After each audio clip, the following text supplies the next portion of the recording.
用朴素的茶具还原真实的茶品。大家好，我是真茶君普文。今天要为大家讲述的一个话题，主要是为大家检测一款7号单株，顺道讲述一下哪些普洱茶是不能喝的，出现什么样的情况的普洱茶是不能喝的。好，我们先把这个7号单株倒到这个锅里面，大家来看一下这样一个条形。我们近距离的来看一下这个条形，看一下这个茶是什么样的类型的一个茶。所谓的单株就是在一棵树上长的茶青制作出来的一个茶叶，叫做单株。一般的采摘都是1芽3叶。你像这个茶的茶毫不是特别显我们同样采用常用的一个盖碗我们来投茶，来泡制一下这个单株会出什么样的效果。然后再来讲述一下什么样的普洱茶不能存什么样的普洱茶是不能存的。好，水煮开了。什么样的普洱茶不能存呢？我们先从制作工艺开始，跟图上看一下。首先，第一个，普洱茶的汤色直接反映是普洱茶的一个制作的工艺普文开汤的时候用了20秒钟时间。我们来仔细看一下这个汤色，从这个汤中我们能看到有没有杂质杂质多不多都决定了这款普洱茶要不要选择去购买和存的第一个条件。好，我们清晰的来看一下这个普洱茶第一泡开汤，这个茶存在了一个什么样的情况。你看叶底它很少有白糊膜这个汤底很少有白糊膜和黑糊膜，白糊膜多说明它的汤量时间是有问题的，茶叶当中进行杀青之前的含水力它是有问题的。白糊膜过多的茶没必要，茶叶面的保护膜遭受破坏比较严重，越陈越差。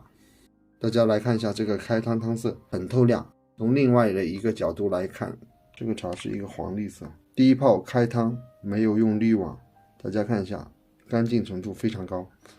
首先干净程度高的晒青它具备了制作的时候的环境的干净程度。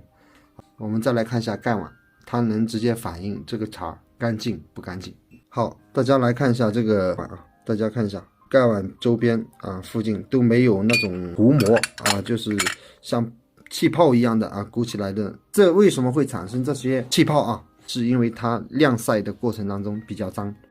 去晒制的时候因为茶条未干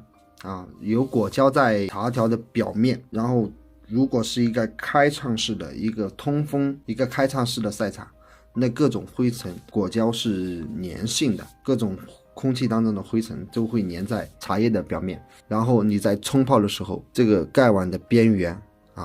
全部会起那种黑色的泡泡。好，为了更形象的让大家知道普文讲述的这个概念，普文特地用另外一个盖碗装了一份通风环境下晒制的一个茶，让大家来做一个对比我们来冲泡看一下它是一个什么样的情况好，大家看这个茶汤上面的白膜膜会非常的多，就是白色的气泡会非常的多。大家看一下这里粘在这就说明这个茶晒制的时候很脏。普文不用出汤给大家再做证明，大家应该能看清楚到底是怎么回事。像有这类情况的茶普洱茶不必存放不必去选择。好，再来出汤看一下。好，大家看一下这个汤色是不是，大家看一下这个汤色是不是比较黄，这个底上是不是很多的黑点。这类茶也不必要去选择存储因为太多的糊点是炒糊的比较多说明这个茶不是特别好。过多那黑糊点过多有黑糊点那也是正常，因为手工杀青的茶它肯定会有，但是过多的话没必要去选择。好，大家对比这两个汤色，这个汤色大家来做一个对比，是不是左边那个黄金汤它略微浑浊一点，它更为浑浊，右边更为清透。然后第二种，我们要从茶汤当中又能选出来第二种不用选择去存储的一类茶，我们闻茶汤。好，它有那种木头，比如说霉变的那种味道的这类茶不需要去存。如果是那个茶一个清香的茶，这类茶我们可以做选择。好，为什么这个茶汤当中能闻到一个霉变的味道？因为这个茶在制作完之后它肯定有重新受潮过的问题，而且这个受潮的时间相对来说较长，它才会产生霉变。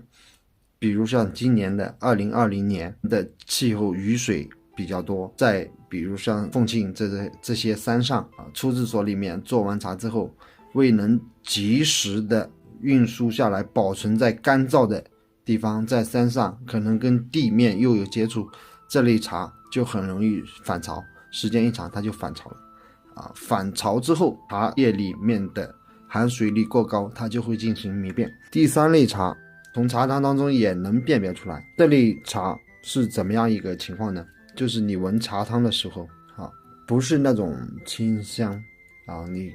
闻着有类似发酵的一个五味这类茶你也不需要去存储。这类茶因为它是通过了发酵焖发工艺，就不需要去存储。第四类也是可以从冲泡之后的茶汤当中辨别出来的，这类茶就是说白胡膜很多的一类茶，就是满天飞的那种白胡膜特别多的一类茶。这类茶就是它的保护层叶子的保护层全部被破坏了，汤凉时间不够，导致了杀青过后这些白胡膜汤凉时间不够，茶青的含水率过高，在杀青当中还有一个闷杀，就是在高温下它有个闷杀，翻炒不及时的一个闷杀。像这类叶底出来之后，在叶底那一个部分直接能判断，就像绿茶一样腐的，一捏就腐的那一类。讲完这4个不能储存的普洱茶之后，我们继续来冲泡我们的7号丹珠。我们来品鉴一下这个7号丹珠到底怎么样。5到10秒钟出汤。好，大家看一下，汤色已经起来，黄绿色。一般新茶制作完之后1年之内，尤其散茶可以到2年，它的颜色好的颜色是黄绿色，黄中带绿，入口既有气感，苦低回甜，色底清，生津，立马生津。好，本期关于哪些普洱茶从汤色当中能看出不能存储普洱这个视频就做到这里。喜欢普洱视频的朋友可以关注普洱，每天都为大家输出真实的原产地、真实的茶品、真实的辨茶技术。谢谢大家，我们下一期节目见。